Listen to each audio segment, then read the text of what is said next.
I really love to ride my bike, and I've been very fortunate to live in a place that is very natural within the city. So wherever I go, I've had a chance to just be part of the oneness or to practice being part of the oneness where it's very natural.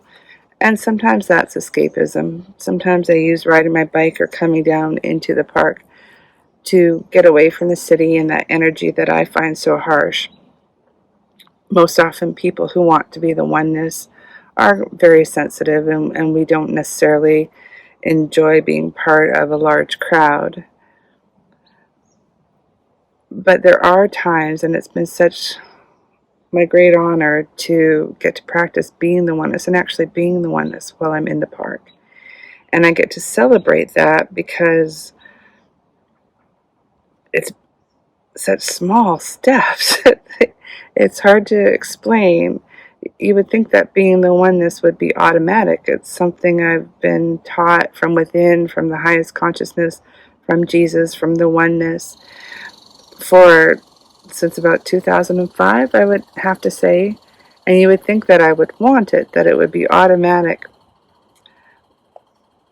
But there's something about its simplicity, about it being so simple, that makes me shy away from it.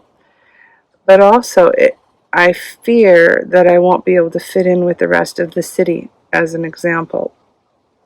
It's already difficult enough to coexist with what can sometimes be what I would consider a lower energy. Again, it's a lower energy for me, not for everyone else, but a harsher vibration. So an example was today. I was riding from my community down into this riverbed or old riverbed park next to where I live, and I could feel this energy coming from behind me, which was harshness to me. And it was someone who was out to ride their bike, as I was, but in a way that I would consider different. It had a harshness to it. It had a vibration, including the music they were playing, of just getting to that destination and getting to it as quickly and as powerfully as they could. And I found that offensive. And so I had to ask myself, who am I to find that offensive? We're in the same energy. We're both just really drawn to being on our bicycles at this time, for whatever reason. It shouldn't matter to me which.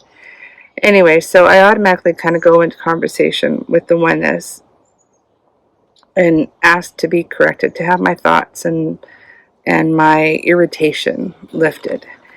And the answer I received was something along the lines of, I would rather, first let me go on to say, my fear is that I don't fit in, because I consider most of this world to be a harsh environment for me.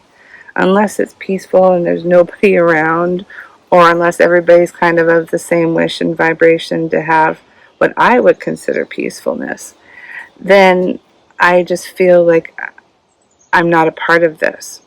And I've noticed over the years where I and others and we, and I think this is natural to being a human, have developed a personality where we can fit in, where we cope, where we have a sense of humor, where we participate with our friends in activities that at first maybe we didn't find delightful, but over time we get to think, oh, I really enjoy that. But do we? The biggest part of me, the part of me that is essential, just wants to be the oneness. And I'm not entirely certain of what that means to the rest of my existence, where I fit in with this world.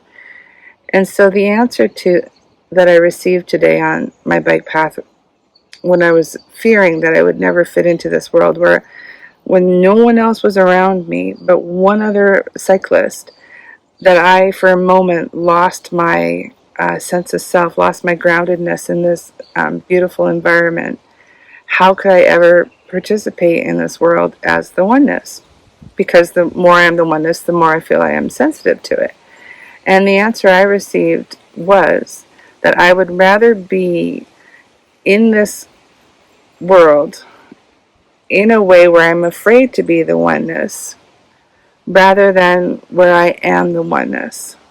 So let's just take that apart, or look at that for a moment. What that means is, I've spent, like I said, since 2005 finding a way to be the oneness in this environment, but always fearing it, because it always seems to be that whenever I held a higher consciousness within myself, for others, or my light just kind of automatically shone a little brighter for whatever reason, whether I was just in a great state of enjoyment, it would feel as if some darkness would follow, as if something was trying to stamp out that light.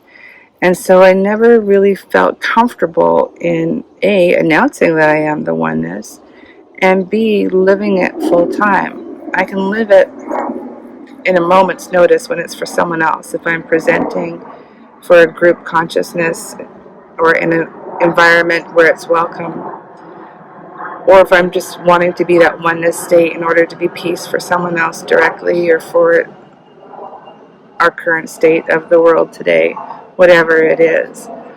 But to live it, to be it, to no longer need to be the personality that I have developed since I was born into this human state, is terrifying, and it's frightening. And again, part of my human thinking is that it's somehow easier to be this human state than it is to be the oneness, and to just live it every day in every moment, and to never deviate from it or to go back into a lower vibration.